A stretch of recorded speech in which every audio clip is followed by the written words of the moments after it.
A man with a mop is usually invisible, but when Officer Bradley Jenkins looked at the new night shift janitor, he didn't see a ghost. He saw a target. Driven by deep-seated prejudice, Jenkins brutally humiliated the quiet, older black man, violently throwing him out of City Hall into the freezing rain. Jenkins smirked, thinking he had asserted his dominance over a nobody. He had absolutely no idea that the nobody, bleeding on the pavement, was the beloved older brother of the city's brand new mayor. The Oakhaven City Hall was a towering monument of limestone and polished marble, a building that demanded respect from anyone who walked through its heavy oak doors. By day, it was a hive of political maneuvering, ringing phones, and sharp-suited bureaucrats. By night, it became a cavernous, echoing mausoleum, disturbed only by the low hum of ventilation systems and the rhythmic squeak of rubber soles on freshly waxed floors. For Henry Hayes, the night shift was a sanctuary.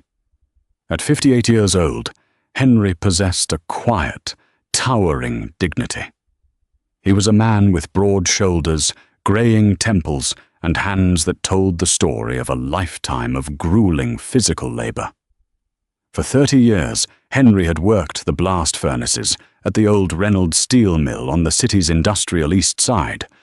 When the mill shuttered its doors, Henry hadn't complained. He simply tied his boots tighter, went out into the world, and found a way to make an honest living. Now, he wore the navy blue uniform of a municipal custodian, pushing a heavy tenant floor scrubber down the long, historic corridors of City Hall. Henry took immense pride in his work. He wasn't just cleaning a building, he was maintaining the seat of his city's government. But there was a deeper, intensely private reason for the meticulous care he took in buffing every smudge off the brass fixtures. 2 months ago, the city of Oakhaven had elected a new mayor, a dynamic, brilliant, 42-year-old former civil rights attorney named David Hayes. David was Henry's younger brother. No one in the building knew this. Henry had deliberately kept his identity a secret. When David had secured the mayoral office in a historic landslide victory, his first act had been to offer Henry a comfortable administrative position, a desk job with a hefty salary.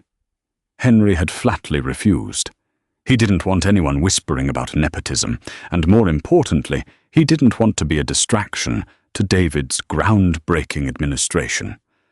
Instead, Henry had quietly applied for a night shift janitorial position through the city's standard portal, using his middle name on his application badge, A. Thomas Hayes. He just wanted to be near his brother's legacy, content to make sure the floors David walked on were shining. But Henry's quiet existence was entirely disrupted by the presence of Officer Bradley Jenkins.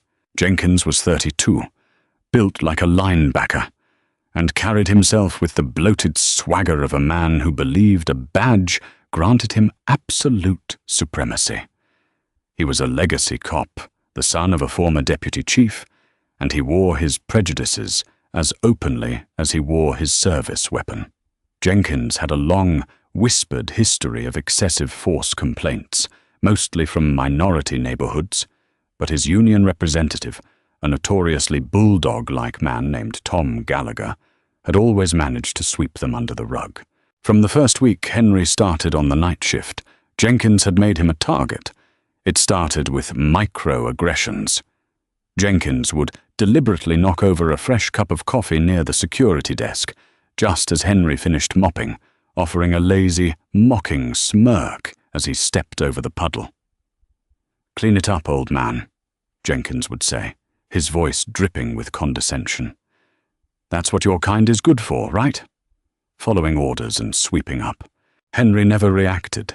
He would simply retrieve his mop, his face a mask of practiced stoicism, and clean the mess. He had survived the overt racism of the 1970s. A peaked-in high school bully in a police uniform wasn't going to break his spirit. Henry knew that reacting, losing his temper, would only give Jenkins the excuse he was so desperately searching for. Henry's restraint, however, only infuriated Jenkins more.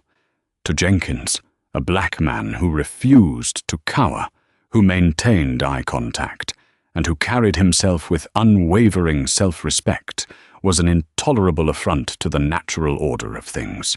The tension simmered for weeks. Jenkins's partner, a young, impressionable rookie named Kyle Higgins, often looked away, too afraid of Jenkins's temper to intervene. Kyle would occasionally offer Henry a tight, apologetic smile when Jenkins wasn't looking, but apologies meant little in the face of complicit silence. The catalyst for the ultimate confrontation occurred on a bitter Tuesday evening in late November. The city was being battered by a freezing, sleet-filled storm that coated the streets in black ice. Inside City Hall, the heating system struggled against the drafts. Henry was assigned a special task that night. The head of facilities had left a work order for the third floor, the executive suite, which housed the mayor's private offices. A donor reception had taken place earlier in the evening, and the floors needed to be immaculate for a major press conference Mayor Hayes was hosting the following morning.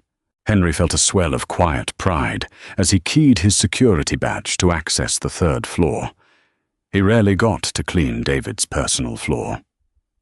As he stepped off the elevator, the plush carpets and mahogany-paneled walls stood in stark contrast to the linoleum of the lower levels. Henry immediately set to work, carefully gathering discarded champagne flutes and wiping down the heavy oak conference tables. He lingered for a moment outside the door marked Office of the Mayor, gently polishing the brass nameplate that read David A. Hayes. A small, warm smile touched Henry's lips. Downstairs in the security rotunda, Officer Jenkins was reviewing the surveillance feeds. His eyes narrowed as he saw the feed for the third floor. He saw the older black man standing outside the mayor's office, lingering near the door. Jenkins's jaw tightened.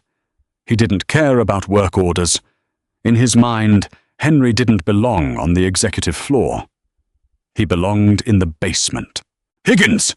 Jenkins barked, pushing his chair back violently. "We've got a situation on floor 3. The new janitor is snooping around the mayor's office." Higgins looked up, confused. "Henry?"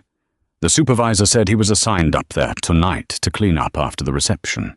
"I don't give a damn what the supervisor said," Jenkins snapped, adjusting his utility belt, his hand instinctively resting on his baton. "I know his type. He's probably looking for something to steal. I'm going up there to clear him out. You stay here and watch the monitors." Higgins swallowed hard, nodding nervously. "Brad, take it easy, all right? He's just an old guy." Jenkins didn't answer. He stalked toward the elevators, his eyes cold and devoid of empathy. The stage was set, the halls were empty, and Jenkins was finally going to teach the old man a lesson in hierarchy. The third-floor corridor was silent, except for the soft swoosh of Henry's dusting cloth against the cherry wood wainscoting. The grandfather clock at the end of the hall ticked steadily, displaying 1:15 a.m. Outside, the wind howled, rattling the heavy historic window panes and plastering freezing sleet against the glass. The sharp ding of the elevator shattered the quiet. Henry didn't turn around immediately, assuming it was another night shift worker or a late-working aide. But the heavy, aggressive thud of tactical boots against the hardwood floor made him pause. He turned slowly to see Officer Bradley Jenkins marching down the hallway, his posture rigid, his hand resting menacingly on the butt of his taser. "What do you think you're doing up here?" Jenkins's voice boomed down the corridor, harsh and echoing. Henry lowered his dusting cloth, turning to face the officer. He kept his posture relaxed, deliberately keeping his hands visible to avoid triggering the cop's obvious aggression. "Evening, Officer Jenkins. I'm taking care of the cleanup from the reception. Facilities left a work order." "I didn't ask about a work order," Jenkins sneered, closing the distance until he was mere inches from Henry. The officer smelled of stale coffee, wintergreen chewing tobacco, and raw adrenaline. "I asked what you are doing up here. This is a restricted floor. Executive staff only." "I have clearance," Henry said calmly. He reached slowly toward his breast pocket to present his clip-on ID badge. "If you check with the desk—" Before Henry's fingers could even touch the plastic badge, Jenkins slapped his hand away with a vicious, stinging blow. "Keep your hands where I can see them," Jenkins shouted, escalating his volume as if performing for an invisible audience, a classic intimidation tactic. "You don't reach for anything. You understand me, boy?" Henry's jaw tightened. The word boy hung in the air, thick and suffocating. It was a word Henry hadn't been called in decades, a word that carried the heavy, bloody weight of 100 years of history. Henry looked Jenkins dead in the eyes. He didn't blink. He didn't cower. "My name is Henry," he said, his voice dropping an octave, resonating with a quiet, immovable authority. "And I am doing my job. I suggest you let me finish it." Jenkins's face flushed a deep, ugly crimson. How dare this janitor speak to him like an equal? How dare he look at him without fear? "You arrogant piece of trash," Jenkins hissed, saliva flying from his lips. "You people always think you're entitled to something. You think because the city elected some affirmative action mayor, you suddenly run the place? You're a glorified maid, and you are trespassing." "I am an employee of this city," Henry replied steadily. "Just like you." "Wrong," Jenkins snarled. Without warning, Jenkins lunged. He grabbed Henry by the collar of his navy blue uniform, twisting the fabric violently. Henry, despite his age, was a strong man. His instinct, honed in the rough neighborhoods of his youth, screamed at him to drop his shoulder, break the cop's grip, and lay him out on the marble floor. He could have done it easily. But Henry's mind flashed to his brother. David A. Hayes, the first black mayor of Oakhaven. If Henry fought back, the headlines the next day wouldn't be about a racist cop. They would be about a violent, unstable janitor assaulting an officer. It would become a political weapon used to attack David's administration. So Henry did the hardest thing a proud man could ever do. He let his arms go limp. He took the abuse. "Walk," Jenkins barked, spinning Henry around and shoving him hard between the shoulder blades. Henry stumbled forward, his knee clipping the edge of the mahogany conference table, sending a sharp jolt of pain up his leg. He caught his balance, refusing to fall. "I need to get my coat," Henry said, his voice tight with suppressed pain. "My coat and my keys are in the basement locker room. You're not going anywhere near the basement." Jenkins shoved him again, marching him toward the heavy steel fire doors that led to the emergency stairwell. "You're leaving the building. Now." "It is 19 degrees outside, officer. I just need my coat." "Should have thought about that before you decided to prowl around the mayor's office." Jenkins laughed cruelly. He shoved the heavy fire door open, forcing Henry onto the concrete landing. Jenkins practically dragged Henry down 3 flights of concrete stairs. At the bottom, they reached the service alley exit. The steel door was heavily alarmed and only used for emergencies. Jenkins punched in an override code, shoving the door open. A blast of freezing, sleet-filled air immediately roared into the stairwell. The night outside was black and merciless. Jenkins grabbed Henry by the back of his uniform and violently hurled him out the door. Henry lost his footing on the ice-slicked pavement, crashing hard onto his side. The rough concrete tore through his uniform pants, scraping his knee raw. He gasped as the freezing water immediately soaked through his thin cotton shirt. Henry pushed himself up onto his hands and knees, shivering violently as the freezing rain pelted his back. He looked back at the doorway. Jenkins stood in the warm, yellow light of the stairwell, looking down at Henry with a twisted grin of absolute triumph. "Don't come back," Jenkins spat. "You're fired." If I see your face anywhere near this building again, I'm locking you up for vagrancy."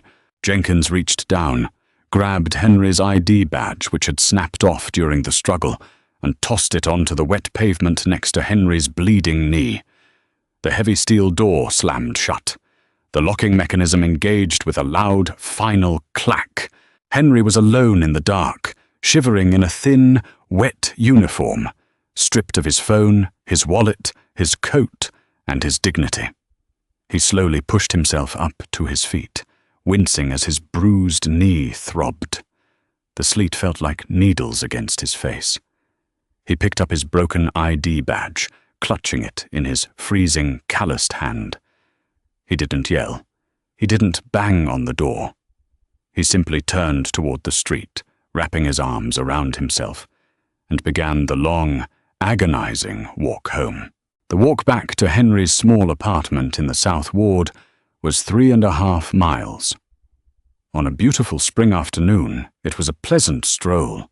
At 2 a.m, in a violent, freezing rainstorm, without a coat, it was a fight for survival. Henry trudged through the unplowed slush, his teeth chattering so violently his jaw ached. The wind whipped down the concrete canyons of the city, biting straight through his uniform. Every step sent a sharp pain radiating from his scraped and bruised knee. As he walked, wrapping his arms desperately tight across his chest to conserve whatever body heat he had left, Henry's mind drifted to the past. It was the only way to ignore the agonizing cold. He thought of his mother, Martha Hayes. She had worked as a domestic maid for wealthy families in the suburbs, breaking her back to provide for her 2 boys. Henry was 14 years older than David. When their mother died of a sudden stroke, Henry was barely 22. David was just 8 years old. Henry had instantly become a father figure. He had been accepted into a decent state college on a partial athletic scholarship, but he tore up the acceptance letter the day after the funeral. He couldn't go to school. He had a boy to raise. He took the grueling job at the steel mill, working double shifts in the suffocating heat so David wouldn't have to grow up in poverty. He made sure David had a hot meal every night, made sure he finished his homework, and saved every extra penny in a mason jar hidden under his bed. When David was accepted into Georgetown Law, Henry handed him that mason jar, bulging with thousands of dollars in crumpled bills. "You go be somebody," Henry had told him, slapping him on the back. "You go fight the good fights. I'll keep the fires burning here." And David had done just that. He had fought the good fights. He had defended the innocent, sued corrupt corporations, and eventually run for mayor to clean up the very corruption that plagued the city's police force and political machines. Henry had never resented a single sacrifice he made. Watching his brother take the oath of office had been the proudest moment of his life. But tonight, shivering violently under a flickering street lamp, Henry felt a profound, heavy sadness. Not just for himself, but for a world that still judged a man by the uniform he wore and the color of his skin, regardless of the content of his character. By the time Henry reached his apartment building, his lips were blue, and he was exhibiting the early signs of hypothermia. He fumbled blindly with the spare key hidden under his welcome mat. Thank God he kept one there, and practically fell into his small living room. He stripped off his freezing, wet clothes, stood under a scalding hot shower until the water ran cold, and collapsed into bed, his body trembling from exhaustion and trauma. 9 hours later, the sun rose over Oak Haven, reflecting brightly off the ice-coated trees. Inside City Hall, the atmosphere was electric. Mayor David Hayes walked into the third-floor executive suite at exactly 7:30 a.m., looking sharp in a tailored charcoal suit. David was a man of immense charisma and intense focus.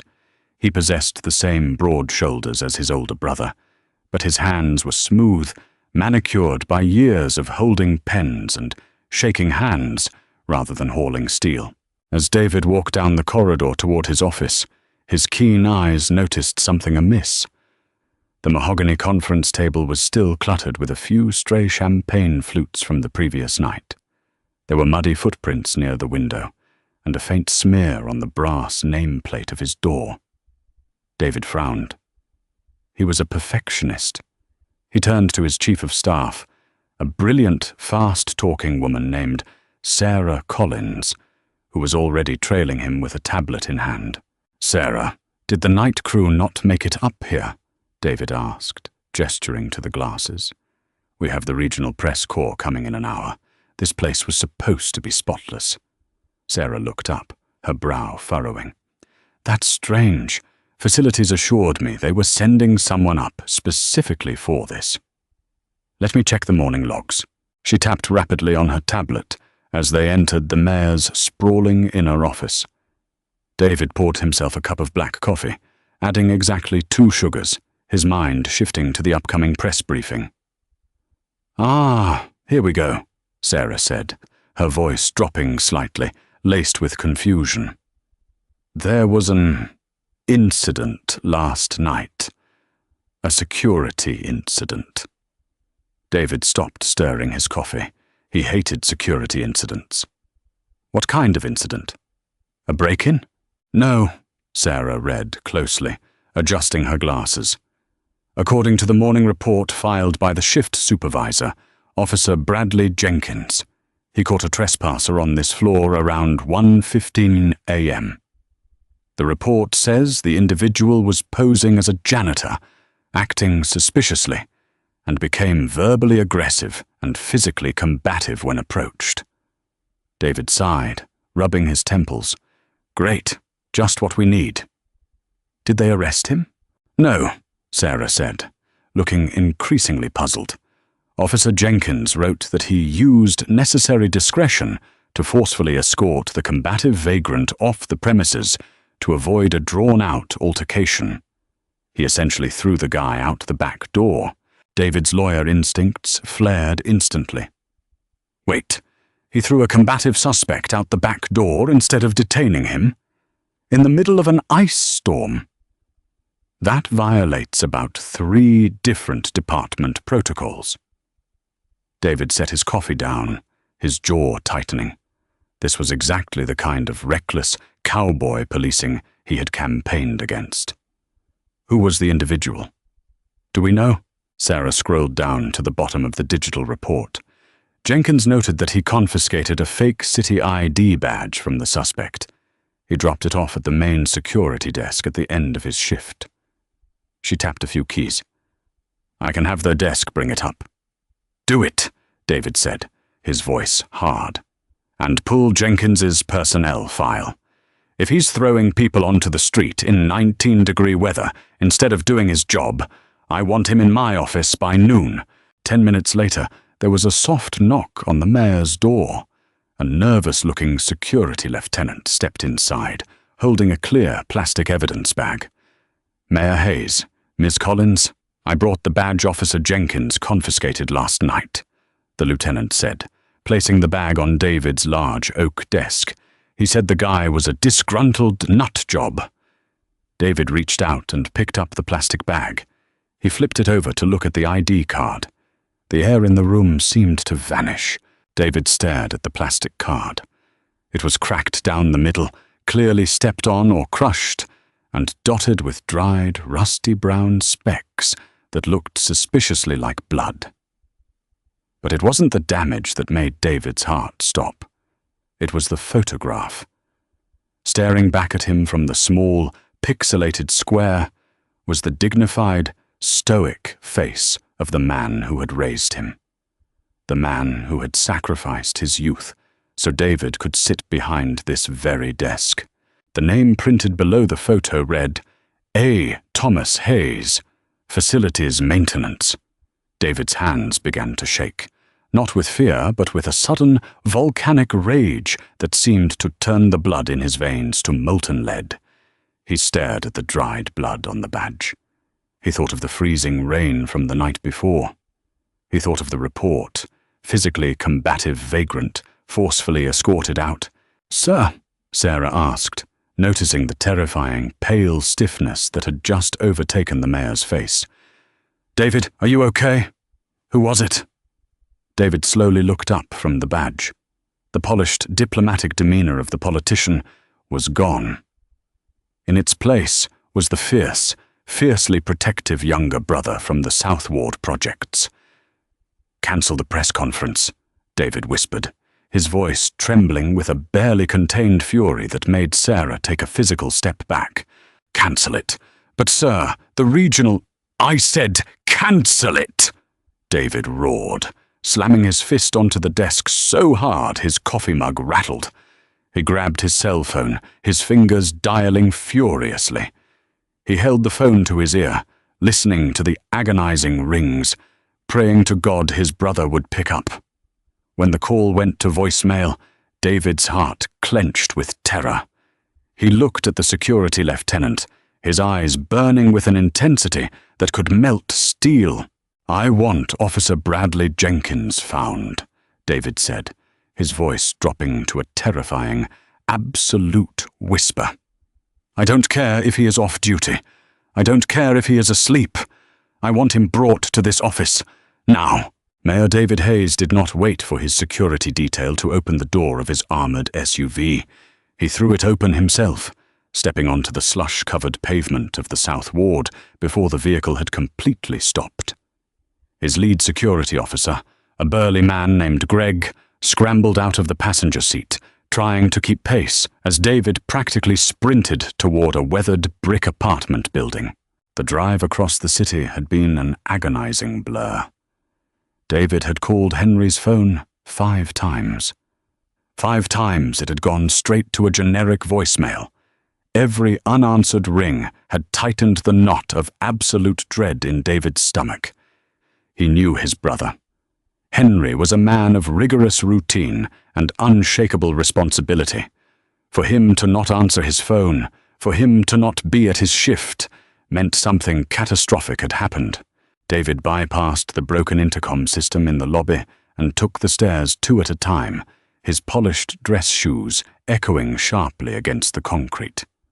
When he reached the 3rd floor, he didn't knock on apartment 3B. He reached under the frayed welcome mat, his fingers finding the spare brass key right where Henry had kept it for the last 15 years. He unlocked the door and pushed it open. "Henry!" David called out, his voice sharp with panic. The apartment was small, meticulously clean, and terrifyingly silent. The radiator hissed weakly in the corner, but the air inside was biting cold. David rushed into the tiny bedroom. Henry was curled under a pile of heavy wool blankets, shivering so violently the ancient bed frame rattled. His face was grey, slick with a feverish sweat, and his breathing was shallow and ragged. His uniform pants, torn and stained with dried blood at the knee, were discarded in a heap on the floor. "Oh God." "Artie," David breathed, abandoning all his mayoral poise. He dropped to his knees beside the bed, pulling the blankets tighter around his older brother's shoulders. He pressed the back of his hand against Henry's forehead. He was burning up. Henry's eyelids fluttered. He squinted through the haze of a severe fever, his eyes struggling to focus on the man kneeling beside him. "Davy?" His voice was a weak, gravelly rasp. "What are you doing here? You've got the press briefing." "To hell with the briefing," David said, his voice cracking with emotion. He grabbed his brother's rough, calloused hand, holding it tight. "Henry, what happened? The police report. I saw your badge. Your badge had blood on it." Henry let out a long, shuddering breath, closing his eyes. Even now, shivering with hypothermia and a brewing infection in his scraped knee, his first instinct was to protect his little brother. "It's nothing, Davy. Just a misunderstanding. Slipped on the ice. Do not lie to me," David said, his voice dropping into a firm, lawyerly cadence, though his eyes were wet with unshed tears. "I read the shift report. Officer Jenkins. He threw you out of the building, in a freezing storm, without your coat." David's eyes darted to the blood-stained uniform on the floor. "And he put his hands on you, didn't he?" Henry turned his head away, staring at the peeling wallpaper. The shame of the night before, the utter humiliation of being treated like a feral dog, washed over him again. He didn't want David to know. He didn't want his brilliant, successful brother to see how the world still treated him. "Henry, look at me," David pleaded. "Please." Henry slowly turned his head back. He saw the desperate, fierce love in his brother's eyes. "I was cleaning your floor," Henry whispered, the words heavy with exhaustion. "Outside your office?" He came up. He didn't ask for my work order. He saw me, and he saw a threat. "Did you tell him who you were?" "No," Henry said firmly, a spark of his usual stubborn pride returning to his voice. "And I didn't tell him I was related to you either. I won't have some badge-wearing bully thinking he can use me to get to you. I showed him respect. I tried to show him my ID." Henry swallowed hard, the memory of the encounter turning his stomach. He knocked it out of my hand, pushed me against the wall, dragged me down the fire stairs, and threw me out the alley door. Henry paused, his jaw tightening. He called me boy, Davy.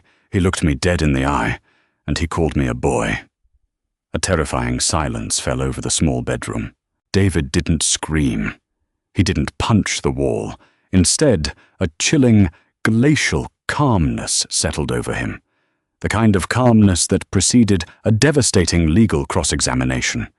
For years, David had fought systemic abuse in courtrooms. He had sued police departments, dismantled corrupt precincts, and dedicated his life to protecting men exactly like his brother. And yet, the poison had seeped right into his own building, right onto his own floor, and had struck the man he loved most in the world. "He called you a boy," David repeated softly. Henry nodded once. "I didn't fight back, David. I could have. You know I could have. But I knew if I swung at a cop, even in self-defense, it would be on the front page today. Mayor's brother assaults officer. I wasn't going to let him ruin your administration." A tear finally broke free, rolling down David's cheek. He leaned forward and pressed his forehead against his brother's shoulder. "You sacrificed your whole life for me, Artie. You shouldn't have to take a beating for me, too." David stood up, wiping his face. He pulled out his cell phone, dialing his chief of staff. "Sarah," David commanded, his voice stripped of all its usual warmth, replaced by a cold, metallic authority. "Send my personal physician to my brother's address in the South Ward immediately. Discretion is absolute. Next, get Chief of Police Henderson into my office. And finally, locate Officer Bradley Jenkins. I want him sitting in my waiting room by 1:00 p.m. Tell him the mayor wishes to speak with him about a commendation regarding a security incident." David hung up the phone and looked back at Henry. "Rest, Artie," David said quietly. "I'm going to work." At 12:45 p.m., Officer Bradley Jenkins walked through the polished marble lobby of City Hall with a pronounced, arrogant swagger. He was wearing his Class A dress blues, the brass buttons polished, his boots shining under the chandelier lights. He chewed a piece of peppermint gum with a slow, deliberate rhythm, feeling incredibly pleased with himself. Beside him walked Tom Gallagher, the stout, red-faced representative for the police union. Gallagher was clutching a leather briefcase and breathing heavily. "I'm telling you, Brad, keep your mouth shut and let me do the talking," Gallagher grunted as they stepped into the elevator. "The mayor asking to see you directly. It's highly irregular. Hayes is a former civil rights attorney. He hates our guts. This could be a trap," Jenkins scoffed, rolling his eyes. "Relax, Tom. The guy is a soft politician. He's got a regional press conference today. He's probably just doing some PR stunt.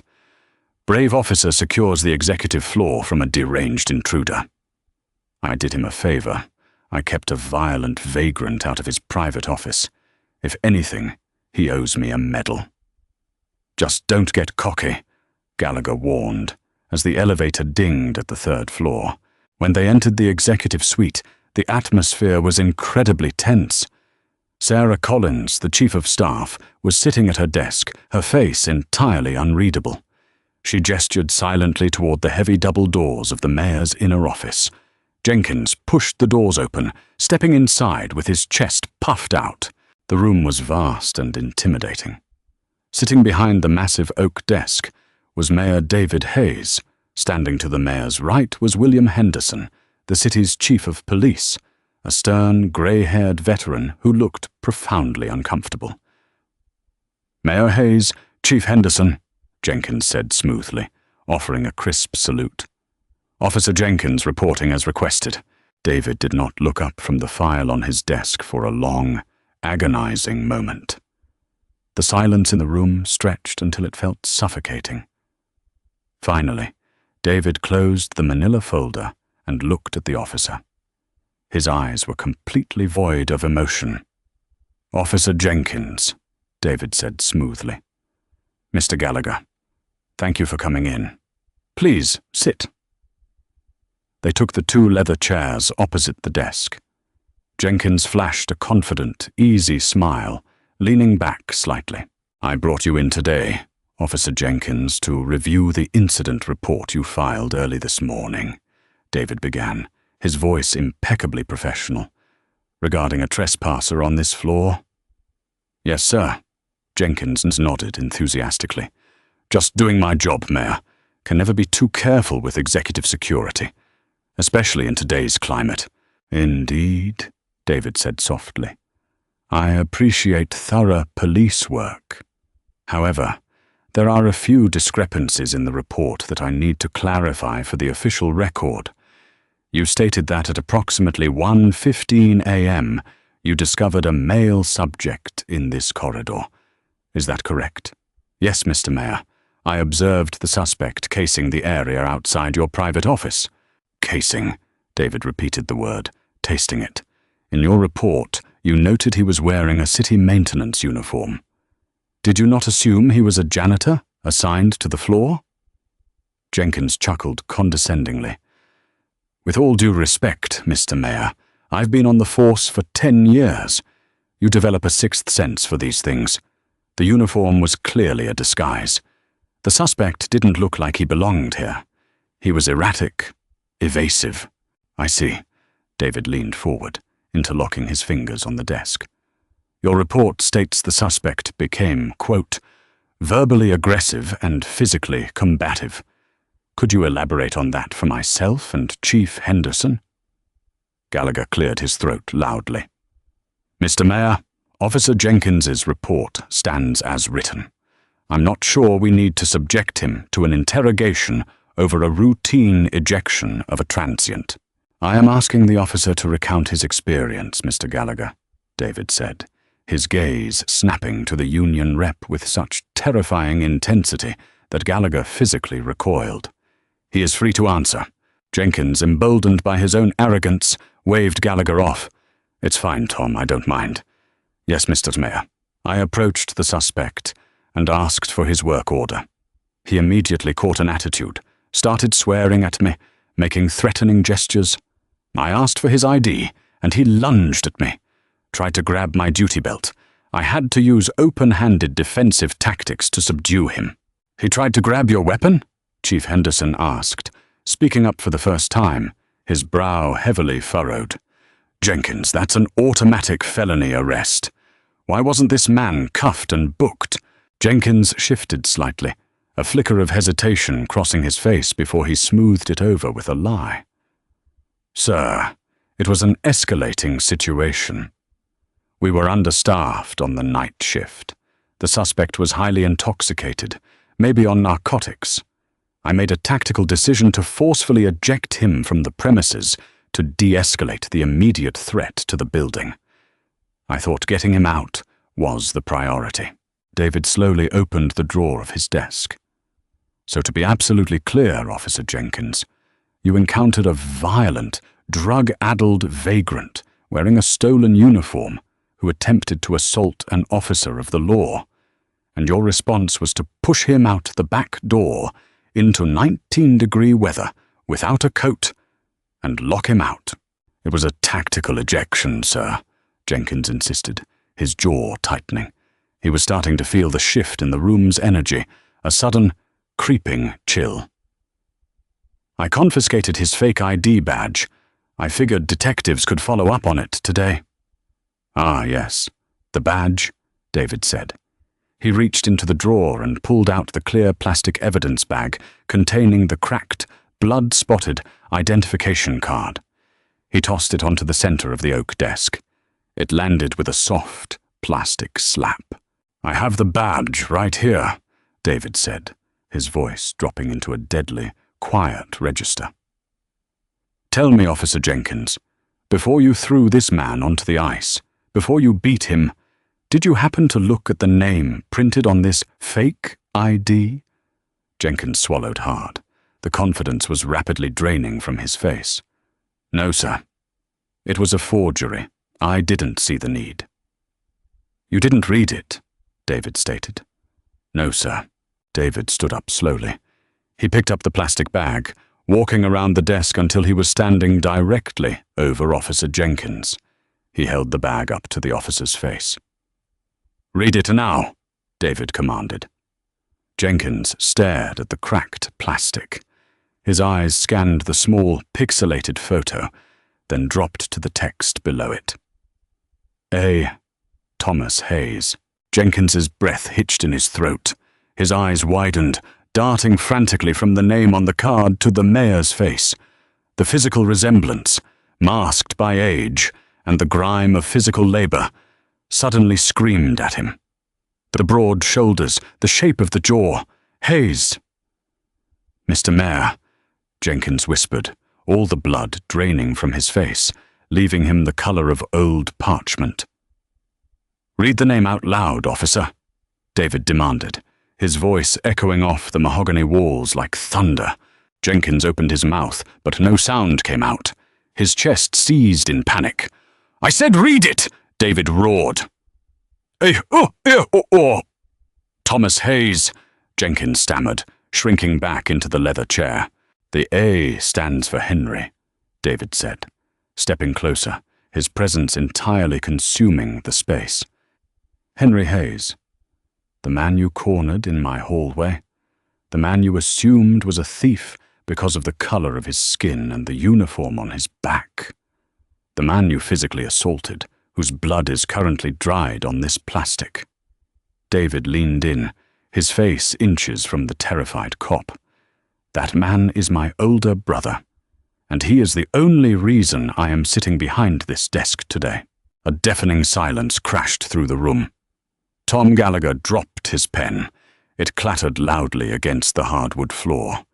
The union rep stared at the badge, then at the mayor, absolute horror washing over his features. He realized instantly that this wasn't a disciplinary hearing. This was an execution. Chief Henderson closed his eyes and let out a long, slow breath. He knew Jenkins was a liability, but this was a catastrophe of astronomical proportions.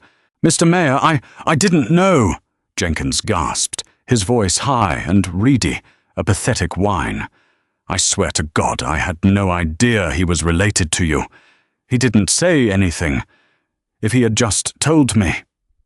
If he had told you who he was, you would have treated him with respect, David interrupted, his voice laced with absolute disgust. Is that your defense, Jenkins? That you only brutally assault the citizens who don't have powerful relatives? No, that's not what I meant. Jenkins raised his hands defensively, his swagger entirely evaporated, replaced by the panicked flailing of a cornered coward. He was acting aggressively. You have to believe me, he lunged at me, David scoffed, a bitter, humorless sound. He turned on his heel and walked back behind his desk. He tapped a button on his keyboard. A massive, flat-screen monitor mounted on the wall flickered to life, displaying crisp, high-definition, black-and-white security footage from the third-floor corridor. Jenkins's stomach plummeted into an abyss. He hadn't realized the new administration had upgraded the third-floor cameras. The video played in brutal silence. It showed Henry quietly dusting the wainscoting. It showed Jenkins storming off the elevator, aggressive and agitated. It clearly showed Henry keeping his distance, his hands visible and non-threatening. It showed Henry calmly reaching for his pocket to present his badge. And then, in stark, undeniable high definition, it showed Jenkins violently slapping Henry's hand away. It showed Jenkins grabbing the older man by the collar, shaking him and shoving him roughly down the hallway. David paused the video right on Jenkins's twisted, aggressive face. "At what point in this video did he lunge at you, officer?" David asked, his voice dripping with venom. "At what point did he reach for your weapon? Because what I see is an unprovoked, racially motivated assault on an elderly, compliant city employee. I see an officer manufacturing a false narrative to cover up his own violent bigotry." "Mr. Mayor, please, let's step back for a second," Gallagher interjected, standing up, holding his hands out in a desperate plea for diplomacy. "This is clearly a massive misunderstanding. The union is willing to accept an immediate, voluntary resignation from Officer Jenkins. He'll turn in his badge today. No pension, no fight. We can handle this quietly. Keep it out of the press." "Sit down, Mr. Gallagher," David snapped, his eyes flashing with a righteous fury. "Before I have you investigated for aiding in the cover-up of a felony assault, this isn't a negotiation." David turned his piercing gaze to the chief of police. "Chief Henderson," David said firmly, "I have just presented you with undeniable video evidence of an officer committing aggravated assault. Furthermore, you hold in your hands a filed police report that is entirely fabricated, constituting perjury and filing a false instrument. What is the protocol?" Chief Henderson stepped forward. He didn't look at Gallagher, and he certainly didn't look at Jenkins with an ounce of pity. "Protocol dictates immediate termination of employment, Mr. Mayor," Henderson said, his voice grave, "followed by a custodial arrest." Jenkins scrambled to his feet, panic completely overtaking him. "No, wait, Chief, you can't do this. I'm a decorated officer. My father was a deputy chief. You can't let him ruin my life over a janitor." "He's not just a janitor, Jenkins," Henderson said coldly, pulling a pair of heavy steel handcuffs from the back of his belt. "He's a citizen of this city, one you swore to protect." "Turn around, Officer Jenkins," Henderson commanded. Jenkins looked at Gallagher for help, but the union rep was staring at the floor, actively distancing himself from the blast radius of Jenkins's destroyed career. Jenkins slowly, numbly, turned around, putting his hands behind his back. The sharp, metallic ratcheting of the handcuffs echoing in the cavernous office was the sweetest sound David Hayes had heard all day. "Bradley Jenkins, you are under arrest for aggravated assault, filing a false police report, and official misconduct," Chief Henderson recited, gripping Jenkins firmly by the bicep. "You have the right to remain silent. I highly suggest you start using it." As Henderson marched the disgraced officer toward the heavy double doors, David spoke one last time. "Jenkins!" David called out. The officer paused in the doorway, looking back over his shoulder, his eyes wide and fearful.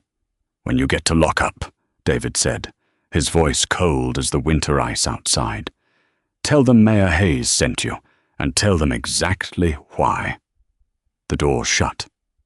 Jenkins was gone. David stood alone in his office, the silence returning. He looked down at the cracked, bloodied ID badge resting on his desk. He reached out, gently picking it up, tracing his thumb over his brother's photograph. The anger was fading, replaced by a profound, aching relief and a deep, unyielding pride. Justice had been served in his city, and it had started right here, in this room, for the man who deserved it most. The arrest of Officer Bradley Jenkins sent immediate, violent shockwaves through the Oakhaven Police Department and the entrenched local political machine. By 3:00 p.m. that same afternoon, rumors had already leaked to the Oakhaven Tribune. Pundits and opposition leaders waited like vultures, expecting the new mayor to stumble, to hide the scandal, or to try and sweep the brutal realities of the incident under a heavy bureaucratic rug. But Mayor David Hayes did not hide. He weaponized the truth. Before the evening news anchors could even begin to speculate, David left City Hall and drove directly to Oakhaven General Hospital. The harsh, sterile lighting of the fourth-floor respiratory wing felt 1,000,000 miles away from the mahogany panels of the executive suite. Henry was lying in a private room, connected to an IV drip of broad-spectrum antibiotics prescribed by Dr. Gregory Harrison to combat the severe pneumonia taking root in his lungs. David walked in and pulled a plastic chair directly up to his brother's bedside. Henry looked exhausted, his breathing slightly raspy, but the fever had broken. He offered David a weak, crooked smile. "I heard the nurses talking," Henry said, his voice a low gravel. "They said the mayor just had a cop hauled out of City Hall in handcuffs. You didn't waste any time, did you, Davy?" "I should have done it weeks ago. I should have known he was harassing you," David replied, guilt edging his words. He leaned forward, resting his forearms on his knees. "He's gone, Artie. Fired. Charged with aggravated assault and official misconduct. The District Attorney, Richard Carter, is personally handling the indictment. Jenkins is never going to put on a badge again." Henry looked at the ceiling, letting the reality of the words wash over him.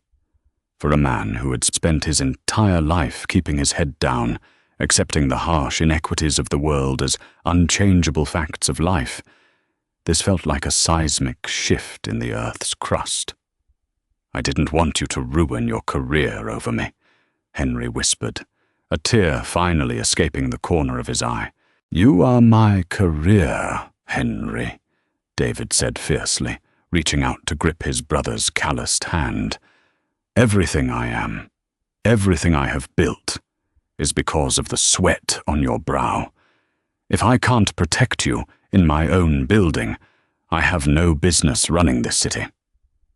48 hours later, David held the press conference he had abruptly cancelled. The briefing room was packed to absolute capacity. Reporters practically stood on each other's shoulders, camera flashes illuminating the room like a strobe light. David stood at the podium, completely composed, projecting an aura of absolute, unshakable authority.